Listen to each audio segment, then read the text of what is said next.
أعوذ بالله من الشيطان الرجيم.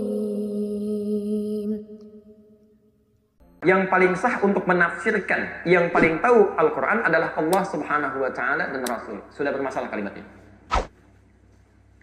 Allah itu tidak menafsirkan, Allah itu memfirmankan. Ya, kalau Allah menafsirkan, ngapain utus Rasul? Ya, dan Masya Allah gitu kan, nggak ada kerjaan di situ mengurangi sifat keagungan Allah. Ya, Allah itu menciptakan, menghadirkan. Ya, Masya Allah. Dan sudah jelas, ya, sudah jelas konsep ini. Saya teruskan dulu ya, supaya tidak keliru. Sampai sini sedikit persoalan yang jadi utama. Tapi kalau diteruskan, ini masalah persoalan seriusnya. Al-Quran yang paling sah untuk menafsirkan dan yang paling tahu Al-Quran adalah Allah Subhanahu wa Ta'ala dan Rasul, bukan Majelis Ulama Indonesia. Ya. Bukan adik, saya singkat saja karena kita tidak berbicara tentang orang. Bukan DS, saya, ataupun HH.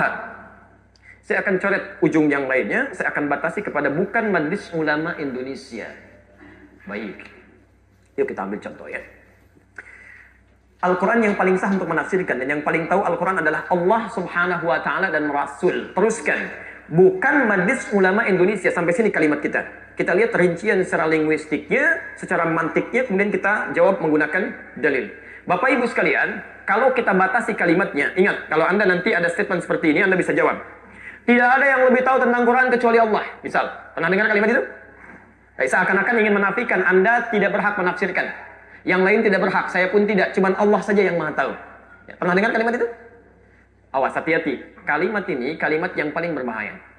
Ya, kalau Allah saja yang paling tahu maknanya, maka ibadah kita selama ini akan kacau segalanya. Nggak benar kita. Ya. Anda pun sama. Dari mana Anda bisa sholat seperti sekarang? Anda muslim bukan? Muslim, Pak. Lihat KTP saya muslim. Sholat tidak? Sholat, Pak. Dari mana Anda bisa sholat? Yang paling tahu mana sholat ketika diturunkan, kan? Awas, kalimat sholat pertama Al-Baqarah ayat ketiga. Alladzina yu'minuna bil ghaib wa yuqimunas sholat. Setelah beriman pada Allah yang gaib, yang tak nampak. Ingat kalimatnya, gaib tidak nampak. Tidak kelihatan oleh kita sekarang. Kan? Hati-hati ya. Tidak kelihatan oleh kita sekarang. Jangankan kita, Rasul pun, Nabi pun tidak bisa melihat Allah. Nabi Yusuf, Nabi paling ganteng semuka bumi, disebutkan di Quran. Perdana Menteri, luar biasa tampannya. Saking tampannya, Masya Allah. Quran surah ke-12 ayat 31. Posisi paling kanan sebelah atas, paling pojok itu. Ya, ketika lewat, Masya Allah. Falamma ra'ainahu akbarnahu wa qulna hasya lillahi ma hadza bashar in hadza illa malakun karim. Ketika mereka melihat Yusuf, sampai tercengang perempuan-perempuan itu. Ya, Masya Allah, sampai memotong sebagian, mengiris sebagian tangannya. Wa qata'na aydiyahunna. Ya, tercengang sampai berkata, ini sih bukan manusia, ini malaikat yang menjelma dalam diri manusia. Nabi, Rasul, manusia paling ganteng, Perdana Menteri, tetap tidak bisa melihat Allah. Anda bukan Nabi, bukan Rasul, tidak seganteng Yusuf. Anda lewat aja, ibu-ibu belum tentu kepleset gitu kan. Masya Allah. Anda nggak bisa melihat Allah, bagaimana tahu makna dari Allah? Nggak bisa gitu kan. Nggak bisa Anda katakan, semua yang tahu Allah, lantas kalau sekarang saya mau ibadah, bagaimana? Bertemu Allah aja nggak bisa. Ya, di sini kerancuannya. Jadi kalau kalimat dipotong sampai sini, yang tahu maknanya cuma Allah. Lantas ketika kita akan menafsirkan ibadah, seperti apa caranya? Karena kita nggak pernah berjumpa dengan Allah. Musa nggak bisa, gitu kan? Alaihissalam. Nabi Yusuf nggak bisa, apalagi kita. Nah, sekarang kembalikan. Karena itulah kemudian, ketika Allah Subhanahu wa Ta'ala ingin memberikan perintah, karena kita tidak bisa menjangkaunya, ya, maka kemudian diutuslah seorang Rasul untuk menjelaskan pada kalangan umatnya yang sejenis dengan kita. Jadi Rasul kalangan manusia diutus manusia. Rasul kita ketika diutus, Masya Allah, istimewa, luar biasa. Ya, Nabi Muhammad SAW diutus untuk menjelaskan ayat-ayat Allah. Dan didoakan oleh Nabi Ibrahim, Nabi Ismail sebelumnya. Quran surah kedua Al-Baqarah, ayat 129, posisi paling kiri sebelah atas. Rabbana wab'ath fihim rasulan minhum yatlu alaihim ayatika. Dalil pertama. Ya. Nabi Ibrahim, Nabi Ismail alaihi wassalam bermohon kepada Allah setelah selesai meninggikan bangunan Ka'bah. Ya Allah, mohon nanti utus seorang rasul yang terlahir di sekitaran Ka'bah. Ya. Coba perhatikan, rasul mana yang pernah lahir di sekitaran Ka'bah? Tidak ada kecuali Nabi Muhammad SAW. Jelas di sini? Baik. Apa fungsinya beliau ini? Yatlu alaihim ayatika, menyampaikan, membacakan, menerangkan tentang firman-firman-Mu ya Allah yang Engkau turunkan kepadanya. Jadi ketika Allah ingin mengajarkan kepada kita, akan diutus seorang rasul untuk menerangkan kepada kita. Karena kita tidak bisa melihat Allah langsung. Jelas sampai sini? Baik, karena itu wa yu'allimuhumul kitab. Ya, setiap wahyu, setiap rasul pasti menerima wahyu. Ya, wahyu Nabi Muhammad SAW disebut dengan Quran. Begitu turun ayat, misal Al-Baqarah 43, wa aqimus shalah, turun ayat, dirikan salat, maka Nabi harus menyampaikannya. Tapi tidak cukup sampai situ. Wa yu'allimuhumul kitab, kemudian mengajarkan kepada kita. Begini caranya. Jelas sampai sini? Nah, jadi pernyataan kedua, kalau Anda ingin mendapatkan pemahaman yang benar dari Allah, mesti melewati Rasul, Nabi. Di sini kemudian ada semboyan datang kepada kita, ikutlah kepada wahyu Al-Quran, ikutlah kepada sunnah petunjuk Nabi. Jelas sampai sini? Baik, nah sekarang persoalannya, Anda pernah nggak ketemu Nabi? Awas, kita sampai harus temukan sampai kalimat Majelis Ulama Indonesia, harus sampai situ ketemunya. Ya. Baik, Anda pernah nggak ketemu Nabi? Di mimpi barangkali? Masya Allah, mimpi aja belum pernah ketemu, bagaimana bisa menerima petunjuk Nabi? Ya, belum tentu bisa ketemu. Imam Asy-Syafi'i, Masya Allah, Muhammad bin Idris Asy-Syafi'i, orang soleh luar biasa, lahir 150 Hijrah, hafal Quran, menghafal Al-Muwatta dalam semalamnya, ahli hadis, ahli tahajud, ahli siam, ahli puasa, belum ketemu Nabi dalam hidupnya. Secara fisikal ya, karena saat dilahirkan Nabi sudah wafat. Anda bukan imam, kadang-kadang di masjid jadi makmum, belum hafal Quran, bukan ahli tahajud, belum hafal hadis, bahasa Arab belepotan. Masya Allah, dibandingkan Imam Syafi'i lebih paham beliau dibandingkan dengan Anda kepada Nabi. Tapi tetap beliau tidak bisa bertemu. Akhirnya apa yang terjadi? Nabi memberikan isyarat. Kalau Anda ingin belajar dari saya, Anda mesti melewati jalur-jalur sehingga bertemu dengan ajaran Nabi. Maka beliau bersabda, Ibnu Majah, nomor hadis 233. Awas, hati-hati sampai ketemu kalimatnya ya. Ibnu Majah, Sunan Ibnu Majah nomor hadis 233. Saya langsung percepat saja. Innal ulama warathatul anbiya. Innal ulama, kata Nabi, warathatul anbiya. Sungguh para ulama itu, itulah yang mewarisi ajaran para nabi. Nah, jadi saat kita sekarang ingin belajar ketentuan dari Nabi tentang ibadah, tentang akhlak, tentang muamalah, karena kita nggak pernah bertemu dengan Nabinya, mesti cari jalan. Orang ini kan berkata, tidak ada Al-Quran yang paling sah untuk menafsirkan, yang paling tahu Al-Quran hanya Allah dan Rasul, ya kan? Baik, sekarang Anda nggak pernah bertemu dengan Allah, tidak bertemu dengan Rasul, bagaimana bisa tahu itu? Ya, kalau kita tidak tahu, bagaimana kita ibadah? Makanya kata Nabi, Anda bisa temukan itu semua petunjuknya melalui jalur para ulama. Innal ulama'a warathatul anbiya. Sungguh para ulama itu adalah pewaris keilmuan para nabi. Karena itulah kemudian Imam Muslim membuat satu pembahasan dalam kitab sahihnya. Ya, referensi masih di kitab yang tadi, ya terbitan Darul Hadis cetakan tahun 2002, jilid yang pertama halaman 119, bab yang kelima, posisi paling kiri sebelah atas. Saya bacakan babnya. Babul isnad minad din. Bab yang menerangkan bahwa runtutan sanad itu jalur transmisi periwayatan satu ilmu pengetahuan, itu yang menentukan dalam agama kita. Jadi Imam Muslim ingin mengatakan, kalau Anda ingin belajar tentang agama, mesti ada sanad ilmunya sampai kepada Nabi. Misal, kita belajar sekarang hadis dari siapa? Kan nggak bisa ketemu Nabi. Buka Al-Bukhari. Al-Bukhari menerima dari siapa? Si fulan. Si fulan dari si fulan. Si fulan dari si fulan. Itu disebut dengan sanad. Kalau Anda ingin belajar dari Nabi SAW, ikuti sanad ini sampai nyambung ke kita. Jelas sampai sini? Nah, Anda salah belajarnya dari orang yang tidak tersambung kepada Nabi, maka akan salah juga dalam ibadahnya. Anda mau belajar tentang sholat dari orang yang tidak pernah nyambung pelajarannya kepada Nabi, maka sholat kita bisa salah. Jelas sampai sini? Orang-orang yang ada dalam jalur sanad ini, itulah yang disebut oleh Nabi dengan ulama. Jamak dari kata alim. Pelan-pelan. Ulama itu banyak orang, bukan satu orang. Masya Allah, ustadz seorang ulama, salah. Ustadz seorang alim. Bapak-bapak itu ulama. Jadi kalau sudah berkumpul banyak, menjadi apa? Ulama. Kalau sendirian, alim. Masya Allah. Kalau tidak ada, kosong. Ya? Kosong. Baik. Makanya kita tuliskan dulu. Kita tulis dulu ya. Baik. Baik. Kalau sendirian disebut apa? Alim. Jamaknya apa? Ulama. Baik. Ulama. Terdapat di hadis riwayat Ibnu Majah Ya, perhatikan. Kita mesti ilmiah ya. Jangan persoalkan statement dengan hal yang tidak tepat. 233, ya, Nabi SAW menyampaikan ulama ini pewaris keilmuan dari para nabi. Warathatul anbiya. Baik. Jamaknya ulama dari kata alim. Siapa yang disebut ulama? Awas, mesti ada kriteria. Tidak semua orang belajar agama jadi ulama. Belum tentu. Awas, hati-hati ya. Ulama nanti ada beberapa turunan. Ya. Dalam hal belajarnya, dia serius sampai memahami hukum agamanya. Quran Surah 9 ayat 122. Posisi paling kiri sebelah bawah. Gitu kan? Syarat pertamanya, dia serius belajarnya. Quran Surah 9 sampai 122. Ya.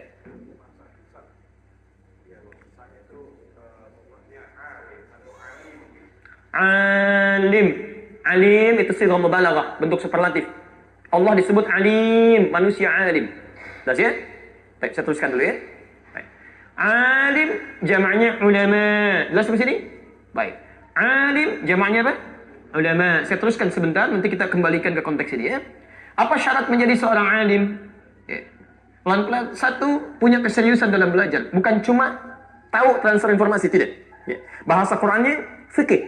Wa ma kana al-mu'minuna liyanfiru kaffah falawla nafara min kulli firqatin minhum ta'ifah liyatafaqahu fid din.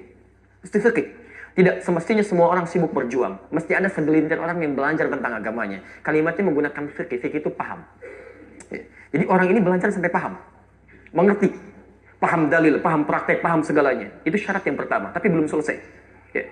Jadi kalau ada orang-orang yang ingin paham tentang agama, maaf Bu ya, Pak ya, saya kasih logika sederhana begini. Untuk memberikan jembatan yang paling mudah dipahami. Bapak Ibu sekalian, misal, di Garut ada dodol. Di Sumedang ada tahu. Kalau Bapak Ibu ingin belajar cara membuat dodol yang baik, yang enak rasanya, perginya kemana? Ke Garut. Baik. Kalau ada orang ingin memasak atau belajar tentang dodol, pergi ke Sumedang, kira-kira nyambung tidak? Tidak, jaka sambung aja tidak akan ke situ, gitu kan? Nah, kalau Anda ingin tahu Sumedang, pergi ke Sumedang. Kalau Anda ingin belajar tentang dodol, pergi ke Garut. Jangan salah. Maka ulama ini, alim ini, ketika dia akan belajar serius tentang agamanya, maka dia akan mencari sumber-sumber keagamaan yang benar. Ya, Nabi pernah tinggal di Madinah, pergi ke Madinah. Masya Allah, belajar di seputaran itu. Ada sahabat yang pernah mengajarkan ke Mesir, dia datang ke Mesir, belajar di situ. Ada yang ke Tripoli, ada yang ke Maghrib, Maraka, ada yang ke macam-macam. Diburu sumbernya.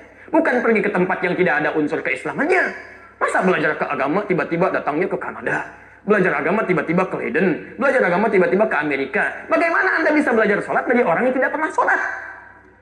Nggak nyambung. Sekarang kan ada orang-orang bicara masalah agama, trennya ingin dianggap sebagai seorang alim, seorang yang punya ilmu, tapi dia salah belajar. Itu bukan ulama. Ingat betul kata-kata saya ini ya. Itu bukan ulama. Jadi kalau orang belajar tentang keislamannya jauh ke tempat yang bukan sumber Islamnya, pulang-pulang pasti akan beda jauh itu. Beda jauh. Ya, jelas di sini? Ya, jadi ini syarat yang pertama. Syarat yang kedua, pintar saja tidak cukup. Pintar saja tidak cukup. Tapi mesti ada ketawaduan. Ketundukan. Ini yang paling utama. Catat betul ini ya. Quran surah ke-35. Fatir. Dari ayat 28 sampai ayat 29-nya. Posisi paling kanan sebelah bawah. Ya. Saya agak cepat sekali. Langsung ke ujungnya saja. Innama yakhshallaha min ibadihil ulama. Innama yakhshallaha min ibadihil ulama. Lihat. Perhatikan ayatnya. Innama menggunakan adatul hasri. Batasan. Saya ajarkan ilmu sebentar ya. Kalau di Quran ada kalimat dibuka dengan kata innama, berarti hukumnya dibatasi. Hanya itu saja, yang lain tidak. Quran surah 9 ayat ke-60. At-Taubah. Penerima zakat berapa? Ada 8, kan? Berdasarkan dalil Quran surah 9 At-Taubah ayat ke-60. Baik, boleh nggak lebih daripada 8? Tahu dari mana? Karena ayatnya tidak mengatakan tidak boleh. Di sini ketika disimpulkan tidak boleh lebih daripada 8, mesti 8 golongan, karena ayat itu diawali dengan kata innama. Innamas shadaqatu lil fuqara wal masakin wal 'amilina 'alaiha wal mu'allafati qulubuhum wa fir riqab wal gharimin wa fi sabilillah wa ibnis sabil. Karena dimulai dengan kata innama, maka diartikan zakat itu hanya boleh disalurkan. Nah, sekarang perhatikan. Kalau cuma belajar paham saja, yang paham tentang agama banyak, Pak, Bu. Yang hafal Quran dengan ayatnya, dengan nomornya, hafal hadis dengan petunjuknya, itu tidak sedikit banyak. Tapi itu semua belum tentu menjadi ulama. Kalau tidak memenuhi syarat yang kedua. Yakhshallaha min ibadihil ulama. Yakhshallaha, yang takut kepada Allah. Ya. Takut kepada Allah. Pelan-pelan. Jelas ya? Jadi kalau ada orang-orang yang dia pintar, paham agamanya, mengerti dalilnya, hafal, Quran hafal dan sebagainya, tapi bicara yang dia sampaikan, hukum yang dia keluarkan tidak mengandung unsur takut kepada Allah. Fatwanya bisa merubah, tiba-tiba keluar dari ketentuan ayat Quran, tiba-tiba mengolok orang-orang yang ingin belajar jadi benar misalnya, itu bukan ulama. Itu bukan alim. Karena ulama itu akan hati-hati. Lisan ketika dia bicara, dia akan hati-hati. Kira-kira Allah ridha tidak dengan kalimatnya? Allah ridha tidak dengan fatwa yang dia sampaikan. Allah ridha tidak dengan apa yang akan dia kemukakan. Jika Allah tidak senang dengan apa yang dia akan ungkapkan, dia akan tahan dan dia akan bicara. Jadi kalau Anda menemukan orang-orang yang pintar tapi tidak takut dengan Allah dalam kalimatnya dan segalanya, itu belum masuk pada kategori ulama. Jelas ya? Nah, Bapak Ibu sekalian, pelan-pelan dengan dua sifat ini, ketika seseorang belajar dengan baik, ada rasa takut kepada Allah, maka Allah pun berikan ilmunya. Makanya para ulama itu sebetulnya yang paling penting, ilmu yang didapatkan bukan karena ikhtiarnya, tapi karena pemberian dari Allah Subhanahu wa Ta'ala.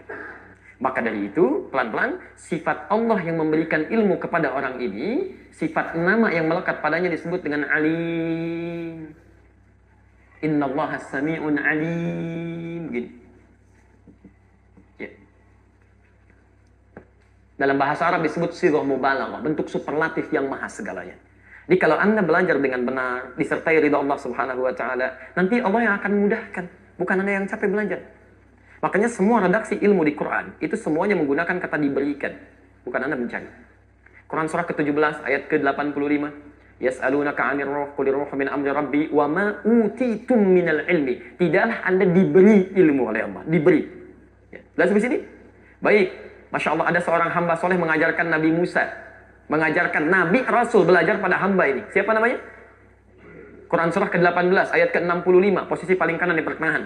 Ya, fawajada 'abdan min ibadina atainahu rahmatan min indina wa 'allamnahu min ladunna ilma. Kami yang ajarkan, bukan dia yang capek ikhtiar. Ya. Dia ikhtiar tapi kami percepat, kami berikan. Anda menghafal Quran, Anda lakukan karena Allah, itu akan beda dengan yang menghafal Quran karena ingin menjadi hafid. Akan lain. Anda lakukan karena Allah, Allah akan berikan cepat. Ya. Tapi kalau Anda ingin sekedar jadi hafid, itu akan terhambat itu. Dan mengurangi nilai sedikit keikhlasan, itu keliru. Ya. Seorang nenek pernah bertanya kepada saya, Ustaz, tolong tunjukkan pada saya bagaimana caranya cucu saya bisa menjadi hafid Quran. Saya katakan gampang Bu, namai saja dia dengan hafid Quran. Kasih nama hafid Quran, selesai. Jadi kalau Anda ingin menjadi hafid, Allahu Akbar, lakukan karena Allah, terserah Allah. Quran surah ke-75 ayat 16 sampai 18, posisi paling kanan sebelah bawah. Ya, lihat kalimatnya. La tuharrik bihi lisanaka lita'jala bihi. Hei, jangan engkau gerakkan lisanmu cepat-cepat supaya engkau bisa menghafalkannya. Ya.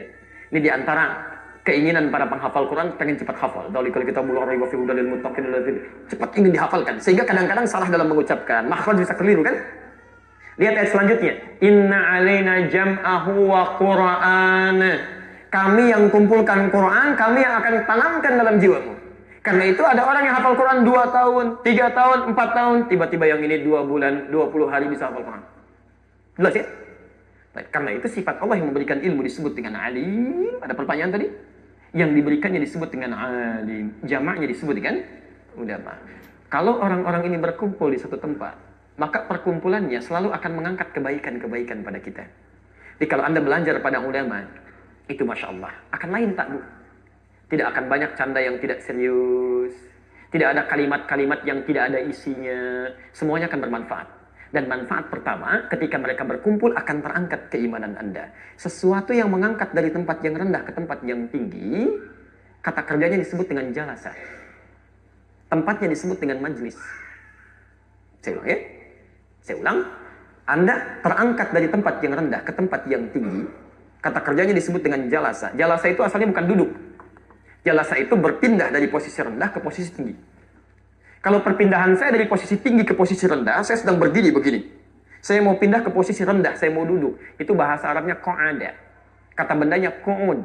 Karena itu orang yang tidak bisa berdiri sholat, maka diminta untuk duduk. Tidak menggunakan jalasa, tapi qa'ada. Ya. Qiyaman wa qu'udan. Quran surah keempat ayat 103. فَإِذَا قَضَيْتُمُ الصَّلَاةَ فَاذْكُرُوا اللَّهَ قِيَامًا وَقُعُودًا. Bukan julusan. Tapi kalau Anda ingin pindah dari bawah, naik ke atas sini, terangkat Anda, itu jalasa. Tempatnya disebut dengan majlis. Jamaknya disebut dengan majalis. Quran surah ke-58 ayat ke-11. Posisi paling kanan sebelah bawah.